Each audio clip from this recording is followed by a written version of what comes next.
Hey everyone, snow in some of the most unlikely places, record-breaking cold, rain on the rise in the Caribbean. It's a weather roller coaster, and I'm here to walk you through all of it. So let's start with the jaw-dropping news. Snowfall in the Deep South. Yes, you heard that right. Yesterday, parts of Louisiana saw record-breaking amounts of snow, with some areas reporting up to 9 inches. It's a sight you don't see often. Snow-covered rooftops and icy roads in Louisiana. It's not something many folks down there are prepared for, and it's certainly been disruptive. But it didn't stop there. This system has spread snow and icy conditions across a wide swath of the southern U.S., hitting states like Texas, Mississippi, Alabama, Georgia, and even Florida. Yes, northern Florida. Can you imagine snowflakes falling in Jacksonville? That's what we're seeing today. And it's not just snow. There's also sleet and freezing rain. If you look at the radar, you'll notice those pink and purple shadings. That's where rain is mixing with snow and sleet, creating a messy and hazardous situation. This wintry mix is spreading through Georgia, the Carolinas, and up into Virginia, but what's truly remarkable is just how far south it's reaching. But before we get into the details, hit the subscribe button, like this video, and leave your thoughts in the comments. Thank you for your support. These are areas we usually associate with warm weather even in the winter. Think about it. We typically track hurricanes and tropical storms in places like Florida and Georgia, but now those same regions are dealing with Arctic air and winter storms. It's an incredible shift, and it really highlights how dynamic our weather can be. Now, let's break down what's driving all of this. The big player here is a powerful Arctic air mass that has plunged unusually far south. When you combine that cold air with a strong weather system like the one we're seeing now, it creates the perfect recipe for snow and ice, even in places that rarely experience it. For example, parts of Louisiana are currently sitting in sub-zero temperatures when you factor in the wind chill. Yes, sub-zero in Louisiana.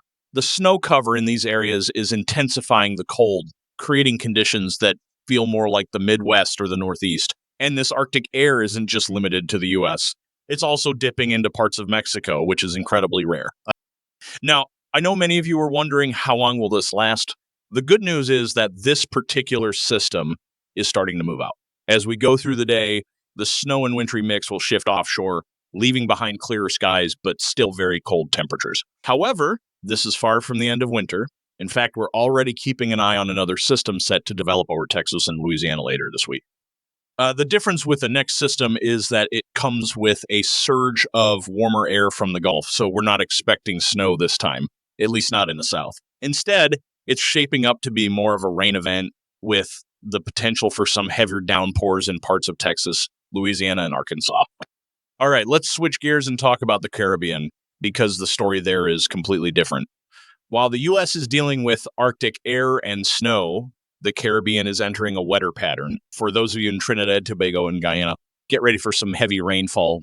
Some areas could see up to 3 inches of rain over the next few days, which raises the risk of localized flooding. Barbados, St. Lucia, Grenada, and surrounding islands will also see increasing rain chances as we head toward the weekend. Spotty showers are expected today and tomorrow, but by Friday, we could see a more organized area of rain moving through. If you're in the Northern Caribbean, including Puerto Rico and the Virgin Islands, rain chances remain lower, but don't be surprised by the occasional passing shower. And let's not forget about the Bahamas. Cooler air from that same front bringing snow to the U.S. is making its way south, bringing chilly nights and slightly higher rain chances to the northern islands. Over in the Dominican Republic and Haiti, rain chances are minimal for now, but a few showers could sneak in by the end of the week. Over the past 24 hours, we've seen some significant snowfall totals across the region. From Houston, Texas, over to Lake Charles, Louisiana, Baton Rouge, Lafayette, and all the way down to New Orleans, we've already seen widespread snow amounts ranging from 4 to 6 inches. But here's where it gets even more interesting. Some areas in south central Louisiana, particularly near Lafayette, have seen anywhere from 6 to 8 inches of snow, and in a few spots, we're looking at totals of up to 12 inches. That's a lot of snow for a region that's not used to these kinds of winter conditions. This snowstorm has made travel incredibly difficult, with many roads being impassable, and we're seeing a lot of traffic disruptions due to the icy conditions. As the storm continues to push eastward, winter storm warnings are still in effect across much of the southeast. These warnings stretch from New Orleans and southern Louisiana through Mississippi and Alabama and into the Florida Panhandle. We're also seeing warnings in parts of south central Georgia and the eastern Carolinas. On top of those warnings, winter weather advisories are in place for cities like Atlanta, Columbia, Raleigh, and Charlotte. If you're in these areas, you're still in the path of this storm. So keep an eye on the weather and be prepared for more snow, sleet, and freezing rain over the next 24 hours. Now, if you take a look at the radar, we can see that the heaviest snow is starting to push across south central Georgia, and it's moving into the central and eastern Carolinas. In these areas, we're going to see snowfall rates of 1 to 2 inches per hour, which is significant. If you're driving in these areas, you need to be extra cautious as these snow rates can quickly lead to dangerous travel conditions. Just to the south of the snow, we're seeing sleet and freezing rain, particularly across places like Savannah, Georgia, Jacksonville, Florida, and areas west of the Big Bend of Florida. This mix of snow and ice is going to cause serious problems, as icy roads can lead to accidents and power outages. It's especially concerning because some areas could get an additional layer of ice, which will only make things worse. As we head into the overnight hours, we're going to see this storm continue to push eastward. By Wednesday morning, the heavy snow will be moving off the coast, but we'll still see some light snow lingering across the coastal areas. Places like Wilmington, Myrtle Beach, Charleston, and Savannah will see some light snow, and northern Florida may experience a rain-snow mix. Freezing rain could still be a problem for cities like Tallahassee, Gainesville, and Jacksonville early Wednesday. However, by Wednesday afternoon, the worst of the storm will have moved out, and we should start to see some improvements in terms of weather conditions, especially as temperatures rise and we start to see some melting on the roadways. But before that happens, we still need to deal with the snow and ice accumulation. When it comes to snowfall totals, we're looking at some significant numbers across the southeast in areas of North Florida, South Central Georgia, and the Carolinas. We could see anywhere from 6 to 12 inches of snow, especially closer to the coast. Charleston, Myrtle Beach, and even up toward Wilmington could see around 8 inches of snow.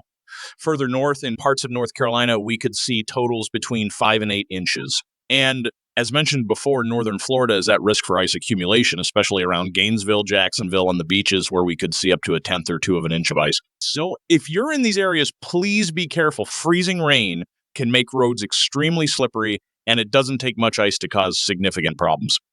As if that weren't enough, we also have travel disruptions to deal with. Like heavy snow and ice are going to make travel extremely difficult in many places across the southeast. Areas like New Orleans, Mobile, Panama City, Savannah, Charleston, and Wilmington are going to see major travel issues, and we may even see some road closures, especially in areas where snow and ice have accumulated. Hopefully, by Wednesday afternoon, as the sun comes out and temperatures warm up a bit, road crews will be able to start treating the roads, and we'll see some improvements. But for tonight and early Wednesday, travel is going to be a nightmare in many of these regions, so be sure to stay home if you can and avoid unnecessary travel.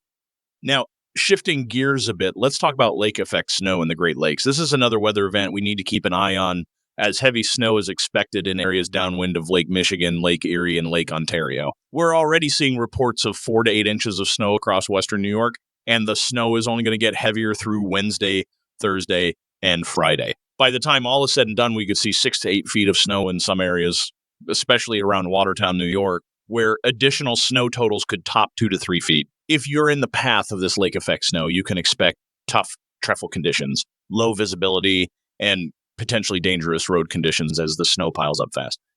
And as you might have guessed, the cold air from the Arctic blast is still with us, especially in the Northeast and parts of the Great Lakes region. Temperatures are expected to drop well below freezing in many places. And we're looking at wind chills that could reach up to 50 degrees below zero in some parts of Quebec, Canada.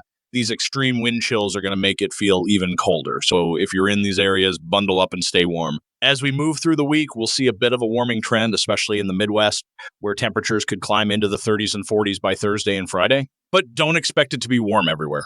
Northern areas will still see frigid temperatures, and the cold air will continue to affect the Northeast. Now, turning our attention to Southern California, unfortunately, the situation there isn't looking great either. We're seeing critical fire weather conditions with red flag warnings in place for much of the region. Relative humidity levels are expected to stay extremely low, between 5 and 10% through Wednesday, Thursday, and Friday. This is making for an extremely dangerous fire weather situation, and fires can spread quickly under these conditions. Areas like Los Angeles, Santa Clarita, and San Bernardino are all at risk for these extreme conditions, and the threat of wildfires is high. If you're in Southern California, especially in these areas, Stay alert and be ready to take action if a fire breaks out near you. Now, let's look ahead a bit to the end of January and early February. After this storm system clears out, we're going to see a bit of a shift in the weather. Temperatures across the northern U.S. will start to moderate, but we're still expecting cold conditions across the Northeast and the Pacific Northwest, as well as parts of California. The next potential storm systems are expected to bring more rain to the south and snow to the mountains out west. By the end of January, we'll likely see some heavier rain across parts of the south and central U.S., with the potential for some significant snow in the higher elevations of the Rockies. And looking into early February, we're likely to see more storm activity, particularly in the Pacific Northwest, where heavy snow is expected in the Cascades and northern Rockies. To wrap it all up, it's been a wild few days of weather, and we're far from done. Make sure to stay subscribed to the channel for all the latest updates as the storm system moves out and we head into February. I'll be back tomorrow with another update to keep you informed on the latest snowfall totals, storm developments, and the upcoming outlook. As always, stay safe, stay warm, and I'll catch you in the next video.